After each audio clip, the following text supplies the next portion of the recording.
Ya, kita sudah mulai dengan live. Sebentar ya, Bapak.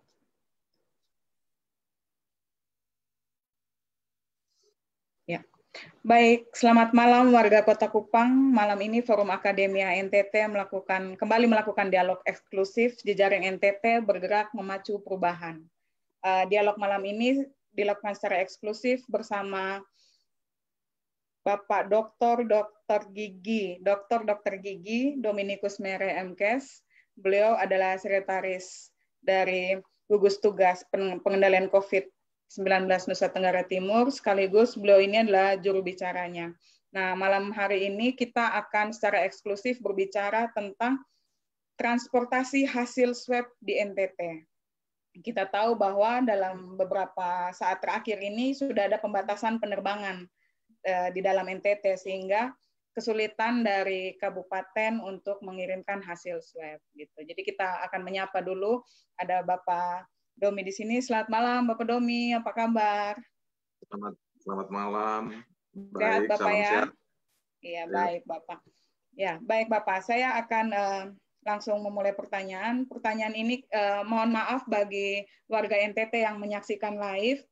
Pertanyaan tidak akan dari Facebook tidak akan kami akomodir. Kami merangkum beberapa pertanyaan yang akan dijawab secara eksklusif terkait transportasi hasil swab ini. Pertama saya akan tanya Bapak, ini tentang ketersediaan PCR dan detail teknisnya ya Bapak. Nah, Bapak, Ya. Ada berapa sebenarnya PCR yang tersedia di NTT Bapak? Baik, terima kasih. Forum Akademia NTT yang saya hormati, teman-teman sekalian, di NTT maupun di Rumah Sakit Yohanes saat ini ada 3 jenis ya, PCR real time ya.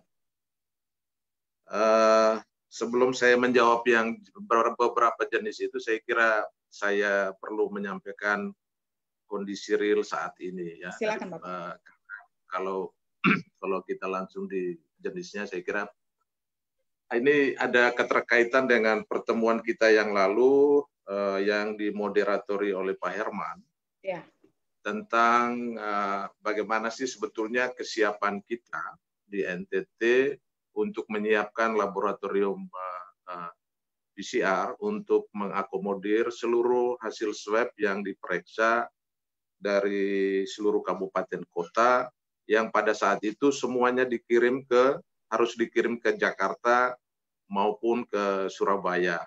Nah, dengan berbagai macam kendala yang ada. Nah, perlu saya laporkan bahwa hari ini sudah datang reagen untuk jenis PCR yang pertama sesuai pertanyaan adalah PCR real time yang jenisnya dari Ebert ya, dari Ebert. Itu reagennya baru datang tadi pagi dengan pesawat Citylink.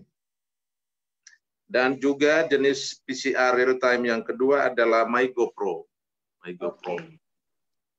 Nah, kemudian yang ketiga, sebagaimana pada pertemuan yang lalu disampaikan oleh beberapa narasumber tentang tes cepat molekuler ya, TCM. Nah, alat TCM itu yang biasanya teman-teman dari kesehatan itu lebih familiar dengan GeneXpert, di mana alat itu digunakan untuk pemeriksaan lab TB terutama. Nah, ternyata alat ini, tes cepat molekuler ini dapat dimodifikasi untuk pemeriksaan COVID. Jadi hanya perlu penambahan cartridge dan komponen-komponen lainnya. Nah, kondisi real menunjukkan ada beberapa wilayah yang alat TCM-nya sudah dikirim ya di NTT dengan melalui program TB itu. Iya. Nah, untuk ke depan kaitan dengan kebutuhan kita untuk percepatan pemeriksaan swab, telah dilakukan komunikasi dengan Kementerian Kesehatan, dalam hal ini Direktur Jenderal Penyakit Pencegahan dan Penanggulangan Penyakit P2 yang juga juru bicara pemerintah, Dr. Ahmad Suryanto. Kita akan didukung untuk pemenuhan kebutuhan cartridge dan lain-lain untuk penggunaan alat uji tes cepat molekuler itu juga untuk Rumah Sakit Johannes, Rumah Sakit TC Hillers, Rumah Sakit ND, Rumah Sakit Umbura Rameha, Rumah Sakit Sin Gabriel di Belu, dan juga Rumah Sakit Komodo di Labuan Bajo. Nah, hal ini penting agar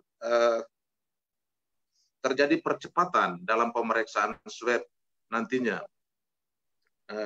Jadi kalau ditanya berapa jenis alat PCR yang ada di NTT ini, 3 jenis itu yang saya sampaikan tadi. Demikian. Khusus untuk yang di Rumah Sakit Johannes itu sudah ready untuk operasional. Kalau beberapa hari yang lalu kita menunggu reagen dan lain-lain. Nah, hari ini sudah datang untuk 2 jenis PCR tadi. Yang pertama adalah PCR yang EBET, dan yang kedua PCR real time yang jenisnya disebut dengan MyGoPro.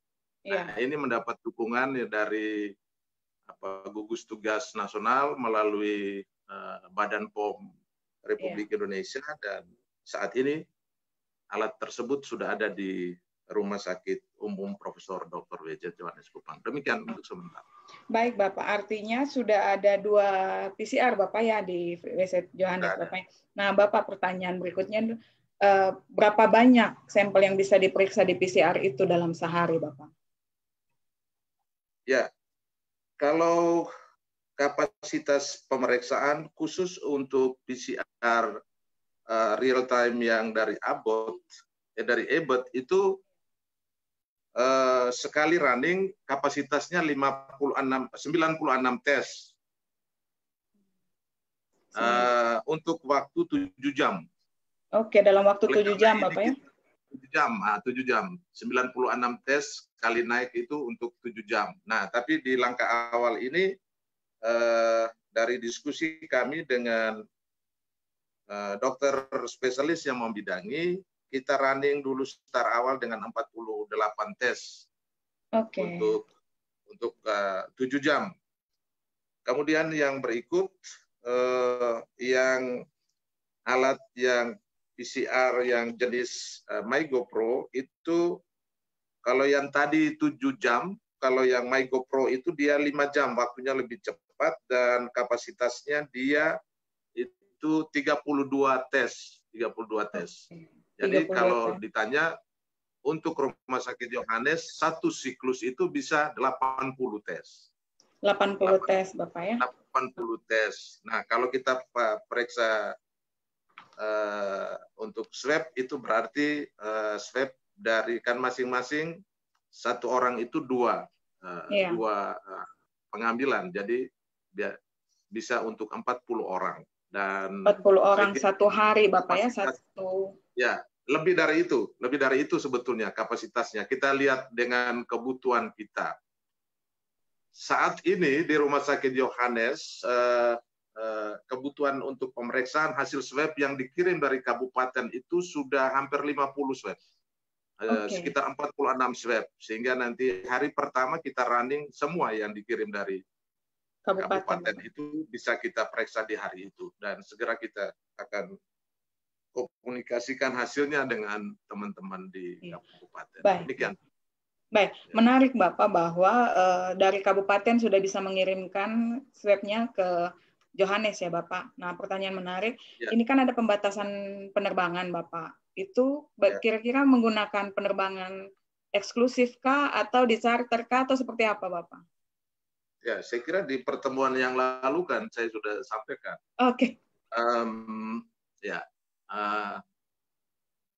dari kita memang harus melihat dari berbagai aspek kecepatan, aspek efisiensi, aspek efektivitas, dan lain-lain. Nah, kondisi real menunjukkan bahwa penerbangan untuk regio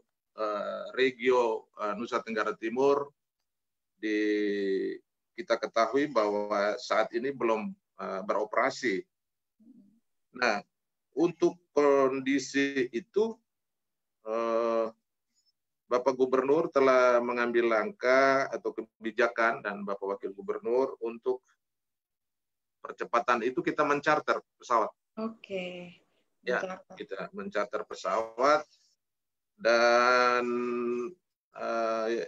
untuk beberapa kabupaten itu nanti dikolek atau dikumpulkan di beberapa tempat yang untuk sisi efisiensinya, misalnya Bandara Komodo Labuan Bajo itu hasil swab dari Kabupaten Manggarai Barat, Manggarai Timur kita bisa mengambil di Labuan Bajo misalnya. Ya, untuk Bandara Arubusman misalnya ND kita untuk Ngada, Nagekeo ND misalnya. Untuk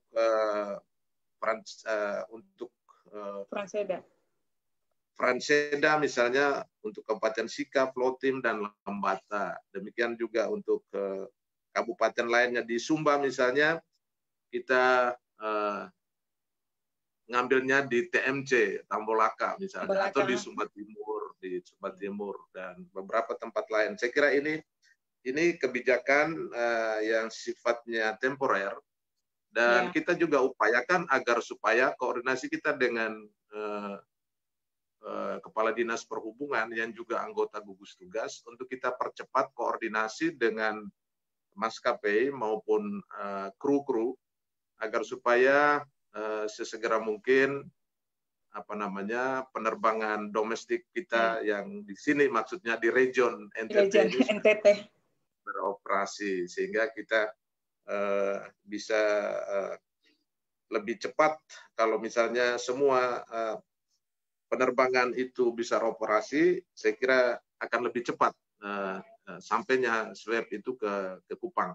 Nah, ada satu hal yang disampaikan oleh Bapak Dirjen Pak Ahmad Suryanto bahwa beliau akan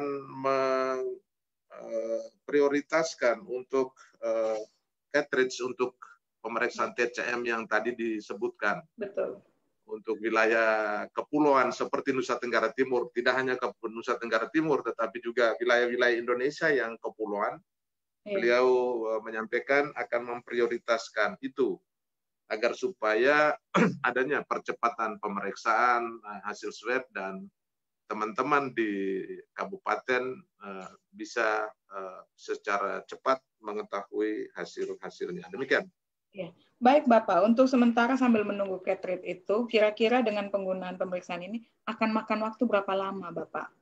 Baik dari pengiriman lalu dikirim kembali ke kabupaten Bapak. Ya, untuk waktu feedback ke kabupaten tidak lama. Jadi yang membutuhkan waktu adalah waktu pengambilan ke kabupaten. Kalau hasil pemeriksaan kita biasanya melalui sarana IT kita bisa langsung komunikasikan dengan kepala dinas yang kesehatan yang ada. Nah, hanya memang bagaimana jadwal waktu untuk pengambilan dan seberapa banyak misalnya kita mengambilkan swab di kabupaten. Tentu kita berpikir tidak satu swab terus kita ngambil pesawat satu kali, tentu kan sangat tidak efisien ya. Betul. Jadi ada waktu, jadi ada jeda waktu untuk mengkolek itu swab itu, hasil swab itu dari beberapa tempat untuk kita kirim. Tapi prinsipnya kita tidak boleh lama. Kalau misalnya ada hal-hal yang urgent ya kita bisa akomodir hal-hal yang seperti itu.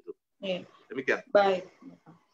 Iya Bapak. Kemudian tadi Bapak menarik waktu Bapak bicara sebaiknya akan lebih bagus kalau terjadi dibuka kembali penerbangan regional khusus di NTT, di dalam NTT ya Bapak ya.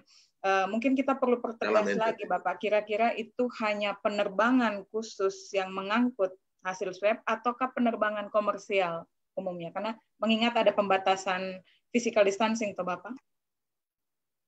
Iya, iya. Memang kita tidak boleh standar ganda di sini. Betul. Memang sepakat ya, sepakat tidak boleh standar ganda. Di satu sisi kita ingin agar kontak-kontak transmisi lokal jangan terjadi. Kita lakukan pembatasan, physical distancing, social distancing, isolasi dan lain-lain. Tapi di sisi lain kita memberi ruang untuk sarana-sarana perhubungan, sarana-sarana penerbangan misalnya. Tapi tentu ada catatan-catatan khusus yang harus kita perhatikan di sini. Contoh misalnya saat ini dari daerah terpapar dari barat yang boleh terbang ke Bandara El Tari adalah kargo-kargo yang memuat barang-barang kebutuhan pokok dan lain-lain. Khusus untuk wilayah-wilayah tertentu, saya kira tentu ukuran-ukuran sudah ada di teman-teman dinas perhubungan. Saya kira mereka paham untuk itu. Tidak serta-merta bahwa penerbangan itu dibuka dan tidak ada pembatasan lain-lain. Tentu ada. Yang pertama adalah syarat-syarat penumpang misalnya sudah dipastikan bahwa mereka itu sehat, ya, mereka itu sehat dengan melalui pemeriksaan rapid test dan lain-lain, kemudian juga tidak menunjukkan gejala-gejala klinis, suhu tubuh dan hal-hal yang itu juga diperhatikan, sebagaimana saat ini kita berlakukan untuk beberapa tempat. Demikian. Ya, baik Bapak. Tadi Bapak juga sudah menyebutkan bahwa sudah ada peralatan TCM di beberapa tempat ya Bapak. Nah, ketika peralatan sudah ada, kami juga membutuhkan informasi apakah SDM yang mengoperasikan itu juga sudah ada Bapak? Ya, khusus untuk tenaga-tenaga yang mengoperasikan peralatan tes cepat molekuler, memang selama ini teman-teman pengelola atau laboratorium yang mengelola program TB mereka familiar dengan itu. Tetapi pada saat kita memodifikasi dengan penambahan cartridge dan peralatan lainnya, tentu nanti akan ada lagi semacam on the job training jarak jauh yang akan kita fasilitasi. Tentu sebagaimana peralatan PCR yang ada di Yohanes, kita juga lakukan semacam telekonferensi dengan Puslitbang Kementerian Kesehatan, dan itu akan berlaku juga untuk peralatan tes cepat molekuler yang ada di kabupaten. Nah, khusus peralatan tes cepat molekuler itu kenapa kita harus letakkan di rumah sakit? Ini ada kaitan dengan keberadaan dokter spesialis patologi klinik di situ, ya, yang ahli dan di bidang laboratorium kesehatan. Demikian. Ya. Kemudian Bapak, ini ada informasi di balik layar yang kami terima Bapak bahwa ternyata PCR di NTT itu sebenarnya bukan hanya, ada tempat lain juga yang memiliki PCR Bapak ya. Misalnya Undana punya PCR juga, kemudian Dinas Peternakan itu punya PCR juga. Ya. Apakah membutuhkan perlakuan khusus kalau misalnya kita mau menggunakan untuk situasi sekarang Bapak? Ya, saya kira tentu sebagaimana tadi kita kasih contoh untuk peralatan tes cepat molekuler. Tes cepat molekuler itu sebenarnya juga peralatan itu juga PCR sebenarnya. Ya, hanya kalau kita mau operasikan dia dari pemeriksaan TB ke arah COVID, dia perlu ditambah lagi peralatan peralatan lainnya, misalnya cartridge dan lain-lain. Nah, tentu PCR yang di peternakan maupun di tempat lainnya tentu harus ada modifikasi manakala kita nanti hendak melakukan pemeriksaan COVID-19. Iya. Demikian. Baik Bapak. Ini kita kembali lagi ke soal transportasi ya Bapak. Kalau tadi kita bicara tentang wilayah-wilayah atau kabupaten-kabupaten dari luar Pulau Timor. Nah, bagaimana dengan transportasi swab dari daratan Timor sendiri Bapak? Itu ya, menggunakan apa? Ya, ya, di daratan Timor tentu kami dalam koordinasi tadi dengan Bapak Ketua Gugus Tugas, Pelaksana, ya, Ketua Pelaksana Gugus Tugas, Bapak Sekda. Daratan Timor ini kita bisa menggunakan kendaraan darat yang nanti akan dilengkapi dengan surat tugas tentunya. Karena kita ketahui bahwa di berbagai wilayah di NTT, di perbatasan, di daerah border itu sangat ketat keluar masuknya kendaraan. Jadi teman-teman nanti yang akan membawa hasil swab itu akan diberikan surat tugas khusus dari kabupatennya maupun dari provinsi manakala mereka sudah mengantarkan swab ke sini. Nah, tentu pertimbangan-pertimbangan itu kami akan koordinasikan juga dengan para kepala dinas kesehatan kabupaten dan ketua gugus tugas di kabupaten. Tentu indikatornya adalah percepatan ya, waktu. Misalnya dari TTS, dari KEVA, tentu kita menggunakan kendaraan darat. Demikian. Baik, terima kasih Bapak. Bapak, saya kembali lagi ke soal kabupaten di luar wilayah daratan Timor ya Bapak ya. Kalau misalnya begini, tadi Bapak menyebutkan bahwa ada dari titik-titik tertentu satu kabupaten itu tidak bisa langsung mengirim melalui bandaranya, tetapi ada seperti meeting point ya Bapak ya, satu tempat kumpul untuk kemudian dikirim satu kali dari satu bandara. Nah, pertanyaan saya Bapak, kira-kira ada kendala sejauh ini sebelum sampai ke Kupang itu ada kendala tidak Bapak? Misalnya saja, adakah sampel yang berpotensi untuk rusak atau apa karena perjalanan itu Bapak? Ya, memang sih kendala-kendala itu ada ya. Sebagaimana kita ketahui bahwa sampel hasil swab itu kan kualitasnya itu ada 3. Yang pertama wadahnya, kemudian cara pengambilannya, kemudian juga kapasitas orang yang mengambil tentu. Dan proses pemakingan juga menjadi hal yang sangat penting ya, yang harus diperhatikan. Nah, selama ini memang kendala-kendala cukup banyak yang dihadapi teman-teman ya. Kita harus memberikan apresiasi kepada teman-teman di kabupaten ya.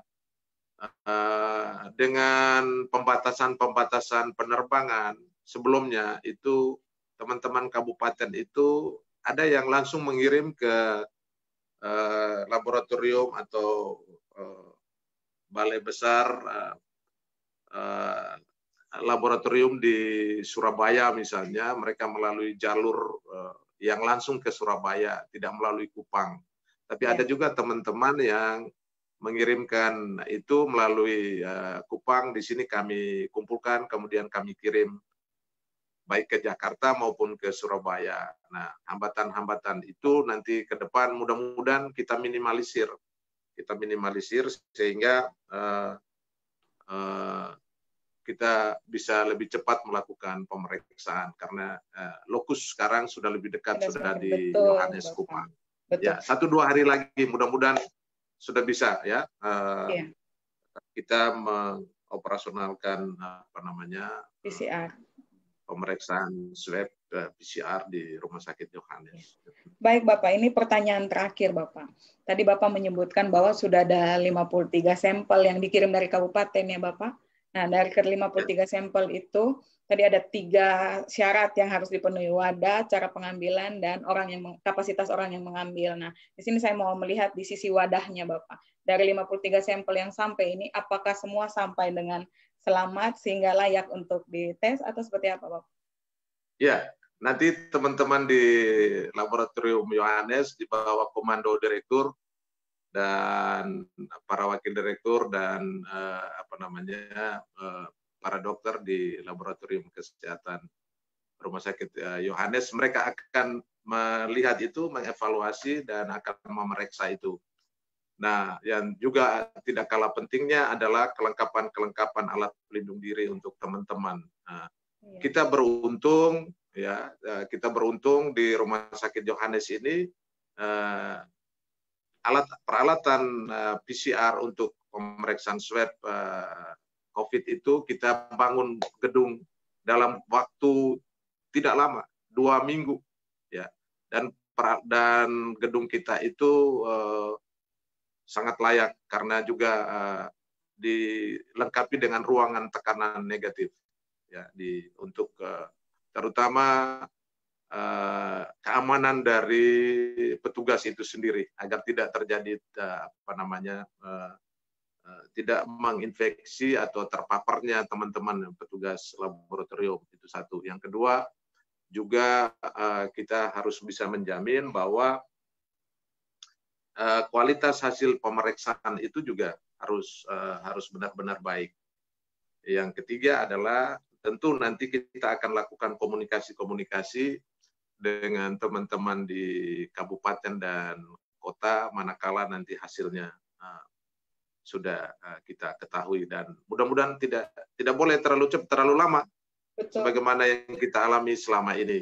Dan ini menjawab keluhan teman-teman semua. Kami menyadari itu dengan keterbatasan yang ada pada kita.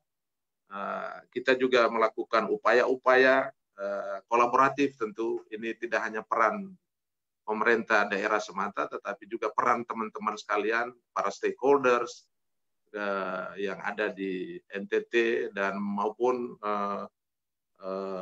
yang ada di luar NTT. Demikian. Ya, Bapak, ini ada satu pertanyaan yang paling akhir. Saya jamin ini sudah paling terakhir, Bapak. Tadi Bapak bicara tentang swab yang akan datang dari berbagai kabupaten ke Kota Kupang, ya Bapak ya. Pertanyaan saya, Bapak, bagaimana pengelolaan limbah swab ini, Bapak? Ya, saya kira pengelolaan limbah ini masuk dalam limbah B3. B3, betul. Jadi Bapak, sebagaimana pengelolaan limbah selama ini tentu standar-standar operasional prosedurnya sesuai dengan pengelolaan limbah yang ada di Rumah Sakit Umum Profesor W.J. Yohanes. Kita punya tempat penampungan sementara, kemudian menggunakan transporter, kemudian mengirimkan untuk diolah limbahnya, misalnya melalui pembakaran yang suhu yang tinggi. Demikian.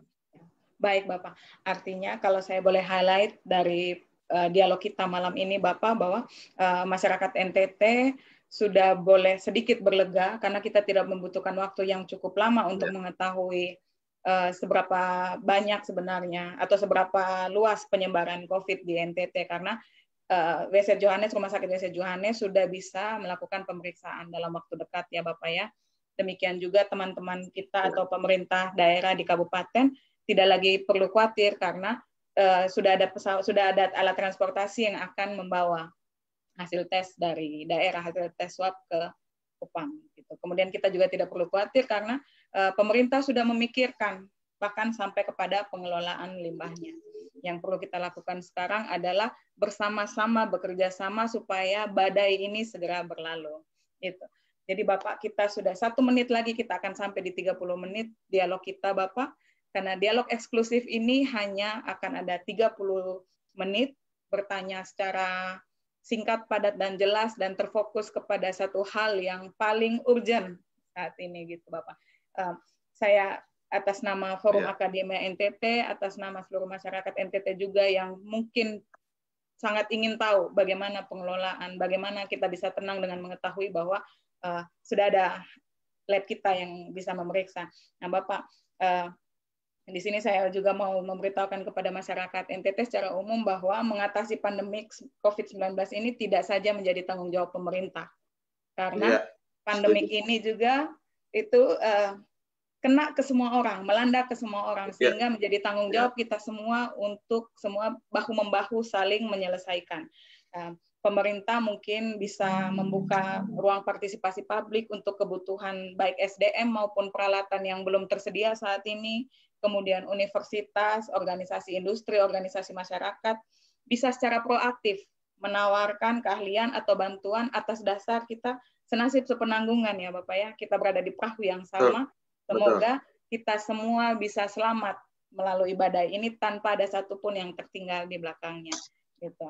Jadi terima kasih sekali lagi Bapak Domi untuk warga NTT.